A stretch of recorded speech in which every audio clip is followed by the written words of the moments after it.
My name is Kanami Ueda. I'm 30 years old and a housewife. When I was 28, I married my husband Choji, who is 2 years older than I am. When we got married, he asked me if I would be okay with resigning from my job and becoming a housewife so that we could focus on having a baby and building our family. I would have to think about taking a lot of time off of work and even considered shortening my hours anyway if we were going to get pregnant. So I decided to take a look over the maternity leave and benefits that were offered by my company before promising my husband that I would resign. But when I read up on the maternity leave benefits that my workplace offered, I found something surprising. It turned out that there had been very few people who had actually taken advantage of the benefits. I hadn't realized it until then. But it seems that most people who had gotten pregnant had ended up resigning from the company. Now that I was in the same position, getting ready to start my own family, I could see that my company wasn't so considerate towards women who were having a baby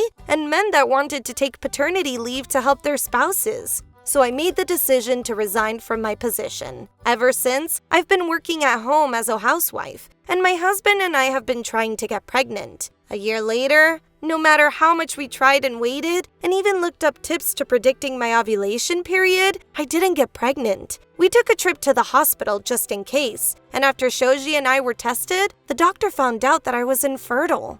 No way. How can I be infertile? I was shocked. It was like my world had been turned upside down. I had thought that it was a matter of course that I had become an adult and got married, that it was only natural that I would be blessed with a baby of my own. But it seems that children really are something people are literally blessed with. Not everyone is lucky enough to become a mother or a father. Even Shoji said, I think I wanted to have a baby because it would be our baby, born from you and me. To be honest, I can't think of adoption as an option right now. He made it clear that he only wanted children if they were ours. We had no choice but to give up on having a family and decided to continue living the same way we had done for the last 3 years, with just the two of us. But ever since we had found out that I was infertile, Shoji's attitude towards me had changed. He had become colder and wouldn't talk to me like he used to. Hey, Kanami, from this month forward, I want to give you the money we need for the rent and bills by hand instead of you taking it from my account yourself. Okay, sure. But maybe I should tell you how much everything costs so that you'll know how much to give me. I'll leave the calculations and everything to you, like we've done up until now. Anyways, here's the money from this month's payment. As he said that, Shoji handed me the money that he must have withdrawn beforehand.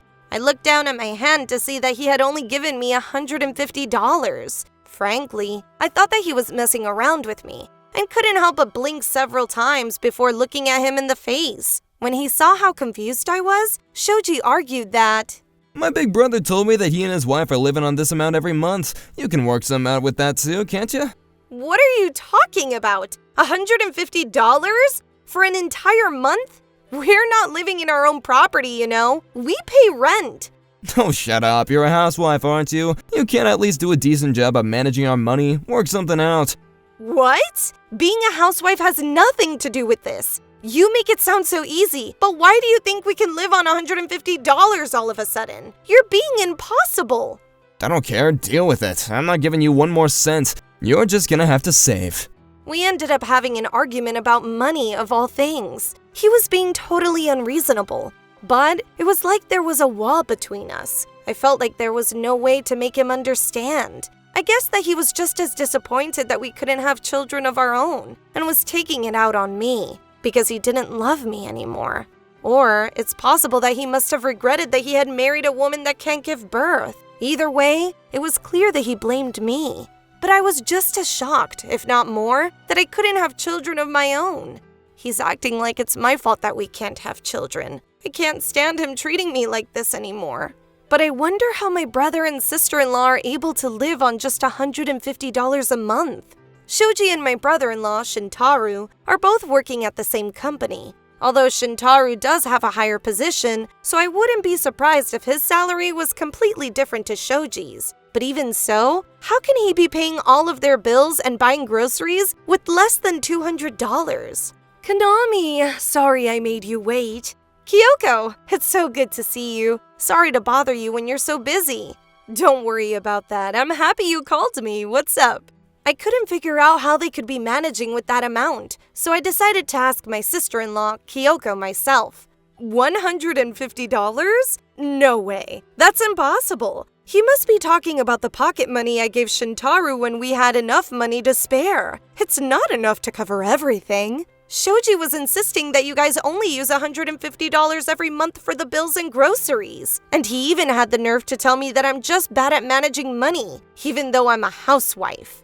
What? That's nonsense. He obviously doesn't know what he's talking about, and that's why it makes no sense. I'm speechless. Anyway, we actually bought an apartment last month and we paid for it in one go, so we don't have to pay rent. But we still have the gas, electricity, our phone bills. My parents own a vegetable farm and a rice field, so they send us vegetables and rice they can't sell every month. So I know that we don't spend as much on groceries as other families do.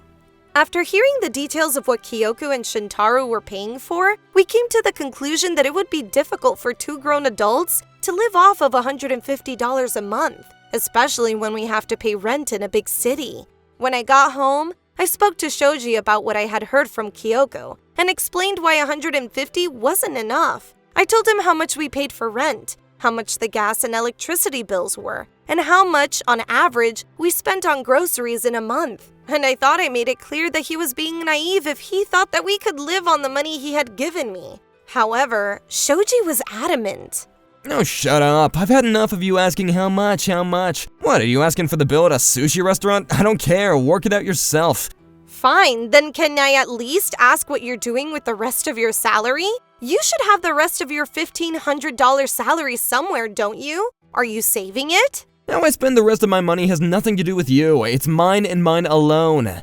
It was like he had put another wall between us. He refused to tell me anything. I can't take it anymore. I was enraged with Choji, but left him behind to visit Kyoko and Shintaro's home to ask for their advice. Konami? What's the matter? Are you okay? I'm sorry to bother you so late. The truth is, when she heard what Shoji had said to me, Kyoko was just as furious as I was. Oh, that self-centered brat! Forget about him. Slap him with some divorce papers. I know. I was thinking the exact same thing all the way here. But, and I know this might sound bad, but you're a housewife, and for the past year too. You don't have a salary right now, so what are you going to do if you divorce him? Oh, well, that's not really a problem. On Sunday morning, I decided to make one more attempt to talk some sense into Shoji. Or rather, it's probably correct to say that I was going to give him an ultimatum. Hey, I know that I've repeated this a lot recently, but are you really sure that you're not going to pay more than $150 for the rent and bills? You're really annoying me, you know. I'm not giving you anything more. You should figure out a way to make do with it yourself. That's your job as a housewife, so don't blame me for your uselessness. Alright, then I want a divorce. I had no other choice but to tell him that I wanted out, and handed him the divorce papers. When Shoji saw that they were already signed, he only grinned. Perfect timing! I was just about to say that I wanted to get a divorce as well. But don't get any ideas about demanding compensation because I'm not paying you. If anything, I should be asking for compensation since I'm the victim here. Yeah, I don't want things to get complicated either, but we should hire a lawyer to help us split everything in the house so that we don't have any problems down the road. Just like that, our marriage was over. We agreed not to demand compensation from one another, but all of the furniture in our apartment were items that we had purchased together after we got married. So we hired a lawyer to calculate the cost of everything in the house. We also had some money in the bank account we shared. So along with half of that, my husband paid me money in exchange for keeping all of the furniture for himself. In the end, I was able to leave the house with just one bag filled with all of my personal items. You're going to regret this, Shoji. You'll see. This is perfect. It's great being able to live on my own again. I wonder what I should do for lunch. Oh, I know. Maybe I'll give Uzer Eats a try. I've never ordered from them before. I was enjoying some free time from work and was about to have lunch when I got a phone call from a very familiar phone number. Well, I was expecting him to contact me sooner or later, so I picked up the phone, excited about what he might have to say to me. Hey, Kanami, what's going on? Explain. Oh, well, if it isn't my former dear husband of mine, what business do you have with me? Quit playing around, my salary isn't enough to pay for everything. What's going on? Why is everything so expensive? How on earth should I know? I've moved out. Oh, maybe you're just bad at managing money? Don't be stupid, you are managing with this amount, so why can't I? I'll bet that you're up to something, aren't you? Hey, you're not withdrawing money from my account, are you? That's a crime. You're the one that's being stupid. So, do you understand now? Your salary was never enough to cover all of the payments we were making every month. Huh? But that doesn't make any sense. Shoji, didn't you notice anything odd when I explained to you how much we were paying every month? I told you that $150 was nowhere near enough. But don't you even know what your salary is? You only earn $1,500, Shoji. Did you really think that we could both live off of that in an apartment like that? You don't have any right to complain about my salary. You can say that when you're earning more than I do. I was earning $2,000 every month. What? You might not have realized, but I was putting in a considerable amount of money for a while after we got married. I was paying for the rent, which is $800 by the way, and helped out with the loan for the car, the energy bills, groceries, phone bills, and other daily essentials. Oh, plus, I have to give you $200 for your pocket money. What? That much? You're kidding. So you really weren't listening to me at all when I explained everything the other day, were you? This is why I warned you that $150 wasn't enough. Crap. We were only able to live comfortably because we had my salary. All of those times that we went out to have dinner at restaurants was because of my money. I told you over and over again, after you suddenly announced that you would only pay $150 towards the bills, but you didn't care.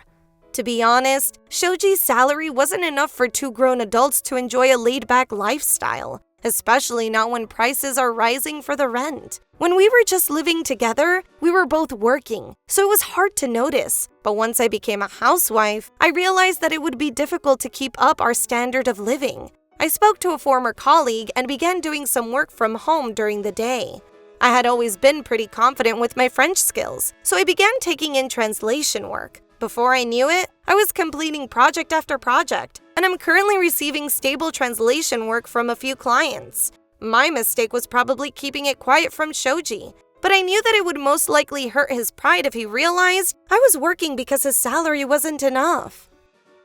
What? Why didn't you tell me that before? I wouldn't have complained if I knew.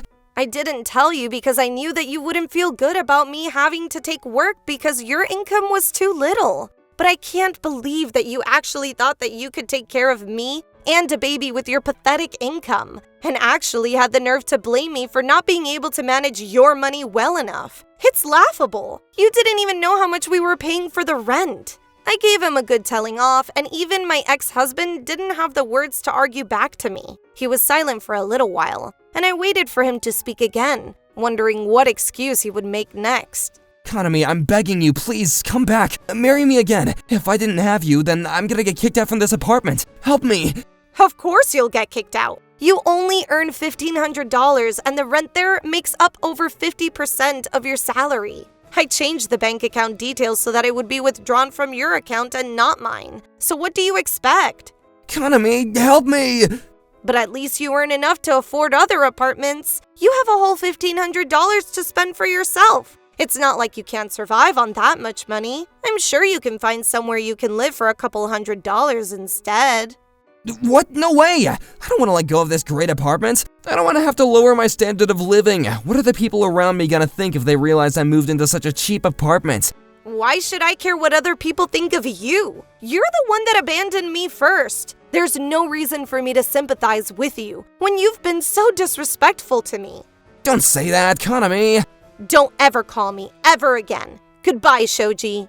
After I hung up on my ex-husband, I blocked his number. I never told him the address of the apartment I moved to after we divorced, but I made sure to let Kyoko and Shintaro know that I didn't want him to know anything. Konami, are you okay? We were so worried about you. How have things been since the divorce? Why didn't you call?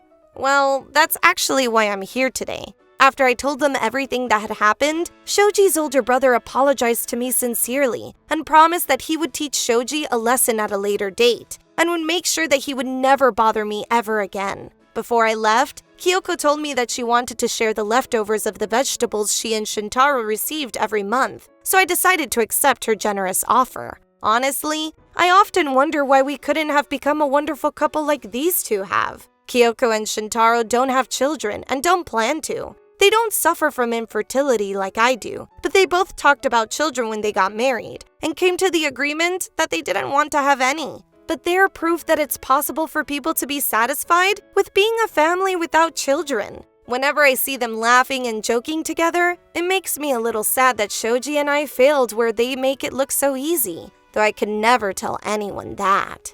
My name is Kyoko Ueda. I'm 35 years old and I'm a housewife that works part-time. Recently, my husband's brother and his wife are getting worked up over some marital issues. Well, I don't blame Konami for her reaction, since Shoji's completely to blame for everything that happened. He's 100% culpable. He's the villain of the story. The second he found out that his wife Konami can't have children, his attitude towards her completely changed. And to top it off, he even started ranting about how his older brother and I were living off of just $150 a month. What an idiot. He was the one that asked Konami to resign, and then started using that ridiculous excuse to refuse actually putting any money into the house to pay the bills. I asked my husband afterwards, and he said that he had been talking about his pocket money to Shoji, telling him that $150 was more than enough when Shoji was getting over $200. I have no idea how his brain managed to translate the words pocket money into money for the bills. But when I started thinking about how hard Konami must have been working to make sure that her husband had money for luxuries and still paid off the bills, I couldn't help but cry for her. Even after she divorced Shoji, my husband agreed that he wanted to support Konami, so we've been sending her vegetables every month and making sure to give her a call whenever we can to catch up with her. I've been letting her know what happened to Shoji in the months following their divorce, and it's pretty funny, considering that he's only getting what he deserves. Not long after Konami moved out, Shoji had a pretty big argument with the landlord about his unpaid rent. Apparently, it got so out of control that all of the neighbors started gathering to see what was going on. Unluckily for Shoji, one of his colleagues was among the residents of that apartment block, and a rumor started going around their company that Shoji was having financial problems. The CEO of Shoji's company was a generous man, and, being worried about Shoji, called him to his office to find out how he was doing. Shoji was indignified enough to accept that he couldn't afford to keep his apartment with his salary after being divorced, and told a huge lie about having to pay compensation to Konami, and that was the reason why he was having trouble paying his rent. Of course, the CEO asked him why he owed Konami so much in compensation and why they had divorced. If Shoji was paying compensation, it was clear to anyone that Shoji was found to be at fault in the divorce proceedings. He had unwillingly acknowledged that he was to blame for Konami leaving him. His lies began to unravel, and Shoji was starting to panic. Then, at that moment, Shintaro, who also worked at the same company as Shoji, and is actually Shoji's manager at the office, entered the CEO's office. Apparently, he couldn't bear to see Shoji lie about what he had done, and told the CEO the entire truth about Shoji and Konami's divorce. As a result, the CEO lost his temper with Shoji for lying to him, and condemned him for his actions. It's no wonder she asked you for a divorce. They were completely in the wrong. Who do you think you are? You should understand that you're fortunate that your ex-wife didn't demand that you pay compensation. You should be thanking her for her graciousness. This is unbelievable. It's making my blood boil just thinking that someone like you is working in my company. What? Don't say that, sir. I can't fire you based on my personal feelings towards you, but don't expect any promotions while you work in my company. Shoji, if I can't trust you, then your career is finished. You can't do that, sir. Shintaro, you've got to help me convince him that it's not my fault. Please. You should be grateful that you're not gonna lose your job, Shoji. It's making me feel sick just thinking that I'm related to an a-hole like you. I don't even want to look at you. Shintaro, not you too. It wasn't me.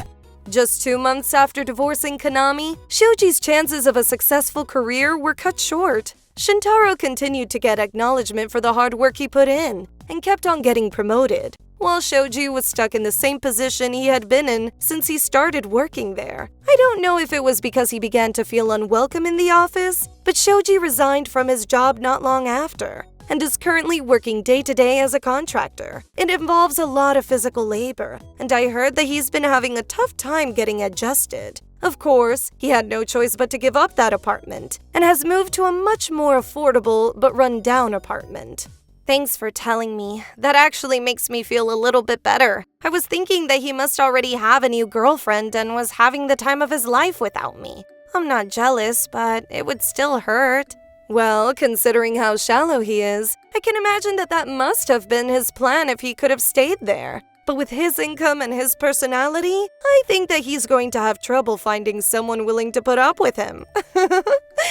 Unless he fixes up that habit of taking everything for granted, he's going to spend the rest of his life alone. You're right. My former sister-in-law is a lovely girl. I hope that we can continue to have a good relationship despite not being related anymore. And I want her to find someone that will love and respect her, because she deserves it. If only I knew someone like that. Oh, I just realized. This is perfect. Konami, you've got to come with me. Just trust me, okay? Huh? What? Of course I trust you. Shintaro, hey, come and look at this. What are you so excited about? Look at this, read it. What? You're kidding, Kyoko. It's an invitation to Kanami's wedding. Exactly, look. She's getting married to Tawada. Oh, I just realized. This is perfect. Konami, you've got to come with me. Just trust me, okay? Huh? What? Of course I trust you. I called a certain person and told them to meet us at a restaurant. come on, Ueda. Don't call me out so suddenly on my day off. What do you want? Oh, sorry, I didn't realize you were here with someone. Is this your friend? This is my sister-in-law, Konami Ueda. To be precise, we're former sister-in-laws since I got divorced. My maiden name is Haseda. But that doesn't change the fact that you're my little sister. We're sisters forever, no matter what. Thank you, Kyoko. Sure. My name is Tawada. I went to the same school as Ueda, but she was just in the year above me, and she likes making me run around doing errands for her. So, what did you call me here for? I just wanted you to listen to Konami's story. I bet that you'll have a thing or two to say about it. So, I explained everything that happened to Konami to Tawada, and Tawada reacted exactly how I expected him to. He was furious. You made the right decision divorcing a dumbass like that. I can't believe it. How could he do that? Right? Doesn't it piss you off? Yeah, I'm starting to get irritated because it reminds me of my ex-wife. Huh? Your ex-wife? Yeah, Tawada just got divorced last month as well, and you'll be shocked to hear that it was for a similar reason to your divorce. Tawada and his wife were also having difficulty getting pregnant, and once they got checked up at the hospital, they found out that Tawada was sterile. Despite the doctor's announcement, Tawada thought that he and his wife were still going to get along fine. However, his wife seemed to have other ideas. Not long after the diagnosis, she started having an affair. Once she got pregnant with her lover's child, she ended up leaving Tawada to start a family elsewhere. Unsurprisingly, Tawada thought about demanding compensation, but he hesitated.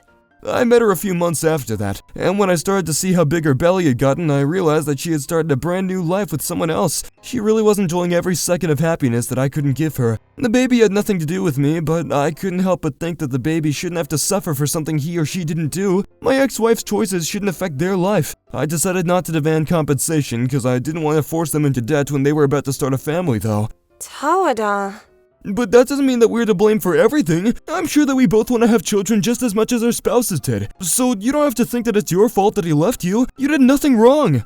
Thank you, Tawada. I didn't think that talking to someone with the same experience would be so relieving. But I'm really glad that we had the chance to talk to each other today. I'm glad that a guy like me was able to help lift the weight off your shoulders. You can let me know whenever you feel like complaining about your ex-husband, okay? I'll be happy to listen. Just like that, the first stage of my plan to be the matchmaker that sticks Konami and Tawada together has been successful. The three of us met on a regular basis, to go out to eat and even to hang out at my house, and they became very close. It didn't take long for them to start going out without me, and…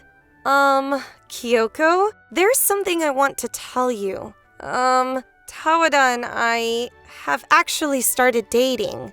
Yes, I did it! Congratulations! I'm so happy for you both! 2 years after I introduced them at that restaurant, they finally started dating. We spent that night celebrating with dinner and drinks. And when my husband got home from work, he started crying, as though his own little sister had gotten her first boyfriend. It was hilarious to see him so out of control. And now, 3 more years later, they finally decided to make the decision to display their love in front of their friends and family. There's no way we wouldn't be excited for the both of them. I really can't wait. They've both become such important people to me, and I'm glad that they're both so happy. However, there is one minor problem that I'm worried about. What's wrong, Kanami? Oh no, it's nothing. Don't worry about me. We're gonna become husband and wife. I want you to tell me anything that's bothering you. Well, it's my ex-husband. I'm just worried about what he might think of this wedding, and if he might do something. But you haven't been in contact with him in these past 5 years, have you? Yeah, but I'm still connected to him through Shintaro. Shintaro might have spoken about us to his mom, and his mom might have passed that on to Shoji. Kyoko promised that she'd make sure that Shintaro doesn't blurt out anything unnecessary, but you know what he's like when he's drunk. He doesn't stop crying, and it's like he's been given truth serum or something. He just doesn't stop talking. Oh, yeah. I can imagine why you're worried. But don't worry. I'll protect you no matter what happens. The ceremony's invite-only, and we only have family and our closest friends, so it should be okay. I hope so, but thank you for making me feel better. I thought that Shoji might turn up and try and crash the wedding, but it looks like everything is going well so far. I guess I was just worried about nothing. Thank goodness. Konami, congratulations! Oh, you look beautiful! Kyoko, thank you so much for coming. Huh? Isn't Shintaro here with you? Shintaro?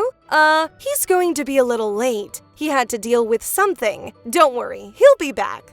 Huh? Okay. As long as he's coming. I knew that you wouldn't be able to sit back and let Kaname be happy. Why is Kanami marrying some other guy? She should be with me, Kanami. It was my fault that you ended up finding out about today, and of the address of the venue, because I got drunk and started telling them how happy I was for Kaname. It's my responsibility, so I gotta clean up the mess I made. Get out of here. What's going on outside? It sounds really noisy.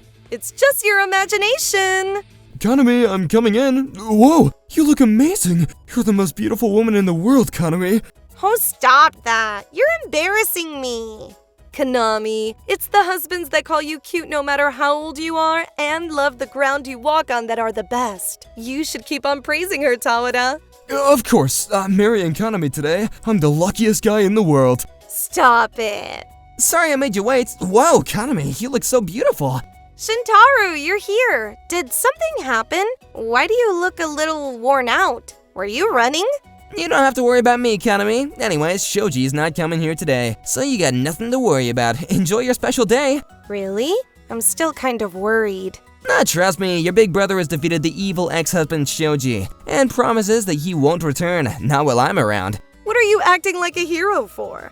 Come on, let me act the hero for once. I'm so lucky to have such a reliable big brother and big sister. Even if things didn't go well with Shoji, I'm glad I have you two. I hope that you'll continue to watch over my husband and myself from now on. I hope so too. Oh my god, what angels. Did you hear that, honey? I'm a big sister. Oh man, I've always wanted a little sister. I'm so happy. I didn't know why Shintaro was so tired out, but I'm sure that it was thanks to him and Kyoko that my wedding to Tawada went so smoothly. It's been 5 years since we got married, and we're still a happy couple. If you didn't know us, you might think that we were still on our honeymoon period. We've been spending our time enjoying our hobbies together and going on holiday to places we've never been before. We sometimes even double date and go on holidays with Kyoko and Shintaro. Even if we don't have children, we've been deepening our love for one another. And with this man as my husband, I believe that we can really spend the rest of our lives enjoying marital bliss. Hey honey, you'll stay with me forever, won't you? Of course, Kanami. There's no place I'd rather be.